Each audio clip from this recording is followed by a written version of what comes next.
Hello दोस्तों, कहानी शुरू करने से पहले कृपया हमारे चैनल को सब्सक्राइब कर लें और हाँ, बेल आइकन दबाना ना भूलें, क्योंकि हम लाते रहेंगे आपके लिए हर बार ऐसी ही मजेदार हिंदी कहानियाँ। आइए कहानी शुरू करते हैं। बहुत समय पहले एक रिंकी नाम की लड़की अपने माता पिता के साथ मसंतपुर गांव में रहती थी। रिंकी बहुत ही सुशील, संस्कारी और समझदार थी। रिंकी के सुंदर और संस्कारी होने के बावजूद भी उसके अंदर एक ही कमी थी, उसके छोटे बाल।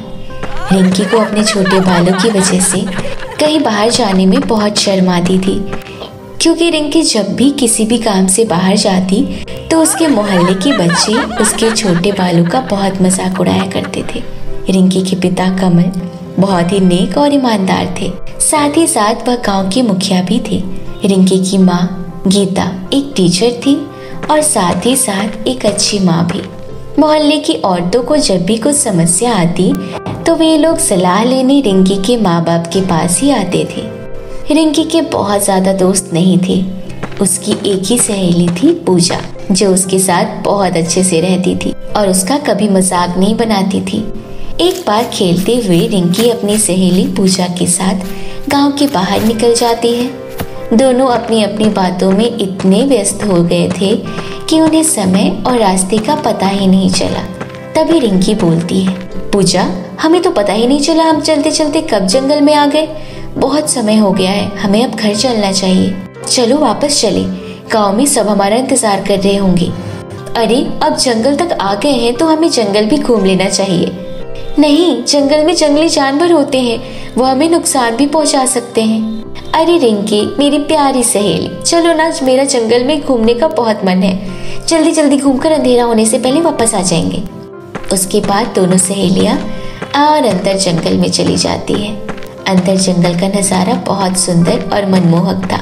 वाह, ये कितना सुंदर जंगल है। यहाँ के पेड़ पक्षी सब बहुत ही सुंदर हैं। देखा, तुम तो वैसे ही घबरा रही थी। देखा कितना सुंदर जंगल है।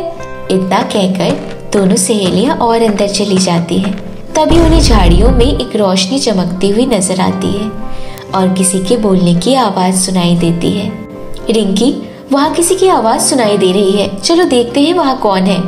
हाँ चलो चलते हैं, परंतु सावधानी से, आगे खतरा भी हो सकता है। उसके बाद दोनों सहेलियां एक पेड़ के पीछे छुपकर देखने लगती है। वहाँ कुछ परियां होती हैं जो बहुत सुंदर और आकर्षक होती है। उन सभी परियों में एक परी तो बहुत ही ज्यादा सुंदर होती है और उसके सर पर एक ताज भी होता है। उस परी को देखकर रिंकी बोलती है, ये सब कितनी खूबसूरत है, बिल्कुल जन्नत की परियों की तरह। हाँ, ये तो बहुत खूबसूरत है।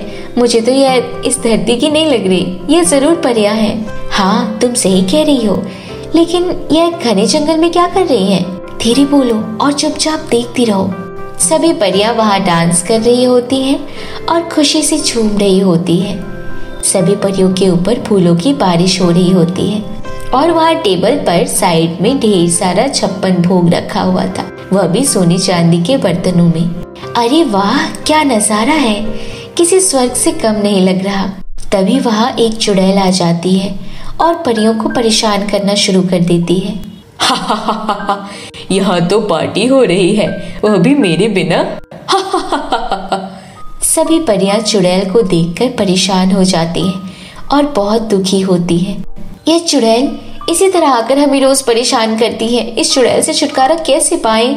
रिंकी और पूजा परियों की बात सुन रहे होते हैं और उन्हें परी के लिए दुख होता है। तभी रिंकी देखती है कि वह चुड़ैल अपनी जादुई छड़ी से सभी परियों को बंदी बना लेती है। चुड़ैल बहुत शक्तिशाली होने के कारण सभी परियों को अपनी जादुई शक्ति से बहुत छोटा बना लेती है और उन्हें अपनी पीठ पर बिठाकर अपनी गुफा में ले जाती है। यह सब देखकर रिंकी और पूजा को परियों की जान बचाने का ख्याल आता है और वह दौड़ते दौड़ते चुड़ैल का पीछा करने लगती है। थोड़ी देर बाद पूजा देखती है कि चुड़ैल सभी परियों को एक गुफा में ले गई है। चलो रिंकी, हम जल्दी से चलकर परियों को बचा लेते हैं। रुको पूजा, हमें जल्दीबाजी नहीं करनी चाहिए, वह चुड़ैल बहुत ही शक्तिशाली और खतरनाक है। मेरे ख्याल से अभी यहीं रुककर उसके बाहर आने का इंतजार करना चाहिए। ठीक है, हम यहीं रुककर उसके बाहर जाने का इंतजार करते हैं। इसके बाद दोनों वही झाड़ियों में छिप जाती है और इस चुड़ैल की गुफा पर नजर रखती है। थोड़ी देर बाद जब वह चुड़ैल किसी काम से अपनी गुफा से बाहर जाती है तो मौका देखते ही रिंकी और पूजा गुफा में अंदर चले जाते हैं। अंदर जाकर वो देखते हैं वहाँ तो रानी परी समेत ढेर सारी परियों को चुड़ैल ने बंदी बना रखा है। अरे तुम दोनों बच्चे यहाँ कहाँ से आ गए? तुम दोनों जल्दी से इस गुफा से बाहर चले जाओ, नहीं तो वो चुड़ैल तुम्हारी जान ले लेगी। परी जी, हम दोनों आपकी मदद के लिए आए हैं। हमने सब देख लिया किस तरह चुड़ैल अपनी काली शक्तियों से आप सभी को बंदी बनाकर यहाँ ले आई है। क्या तुम हमें देख सकती हो? परंतु हम परियां तो इंसानों को दिखाई नहीं देती हैं। लगता है तुम दोनों जरूर एक नेक दिल और ईमानदार लड़कियां हो, इसीलिए हम तुम्हें दिखाई दे रहे हैं।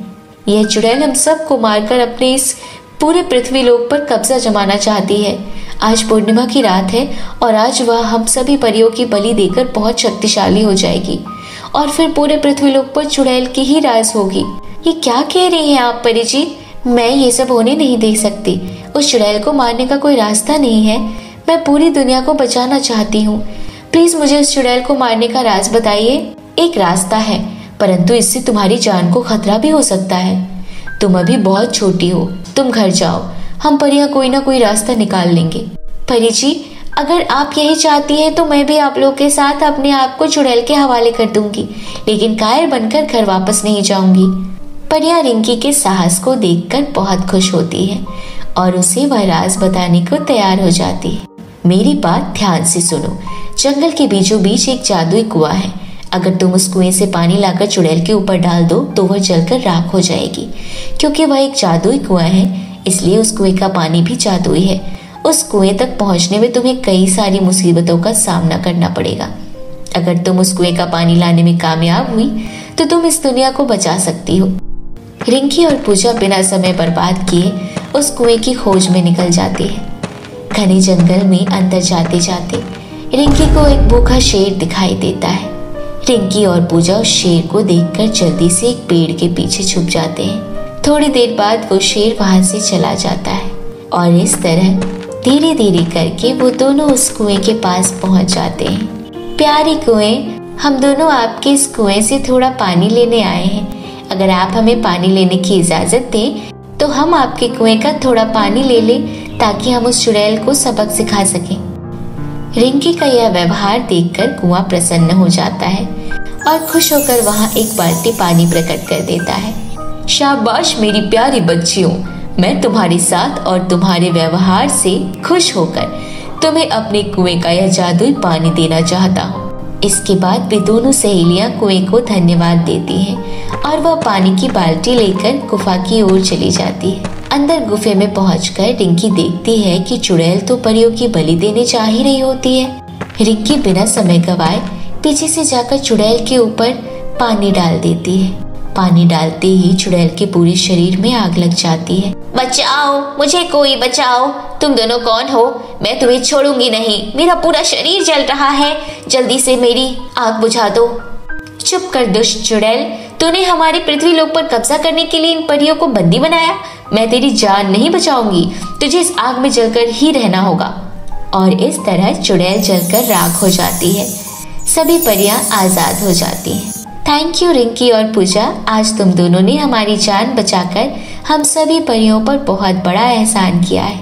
हम सभी परियां या तुम दोनों को एक एक गिफ्ट देना चाहते हैं। इसके बाद वह परियां अपनी जादुई शक्तियों से उन दोनों को एक नदी के किनारे ले जाती है। तभी रानी परी अपनी जादुई छड़ी से वहाँ एक जादुई बालू का पेड़ पकड़ कर देती है।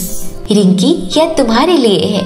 तुम पेड़ से रोजाना नए नए तरह के बाल तोड़कर ले जा सकती हो और अपने सिर पर लगा सकती हो। इन बालों को लगाने के बाद तुम्हें कोई गंजी टकली कहकर नहीं पुकारेगा और तुम इन बालों के साथ बहुत ज्यादा खूबसूरत लगोगी। और हाँ पूजा, तुम भी एक नेक और ईमानदार लड़की हो। हम तुमसे प्रसन्न होकर तुम्हें ढेर सारा सोना चांदी देना चाहते हैं। इस सोने चांदी की मदद से तुम अपनी गरीबी दूर कर पाओगी और तुम्हें तुम्हारे परिवार को कभी भी किसी भी तरह की तकलीफ नहीं होगी। यह देखकर पूजा और रिंकी दोनों बहुत खुश होते हैं और इस तरह उस दिन के बाद दोनों सहेलियां अपने आगे का जीवन हंसी खुशी से बिताती है। तो मेरे प्यारे दोस्तों, कैसी लगी आपको हमारी यह कहानी? हमें कमेंट करके जरूर बताइएगा। ऐसी ही और भी मजेदार हिंदी इंटरेस्टिंग कहानियाँ सुनने के लिए कृपया हमारे चैनल को सब्सक्राइब कर ले। तो फिर मिलती हूँ आपसे ऐसे ही किसी मजेदार हिंदी इंटरेस्टिंग कहानी के साथ। तब तक के लिए बाय बाय दोस्तों।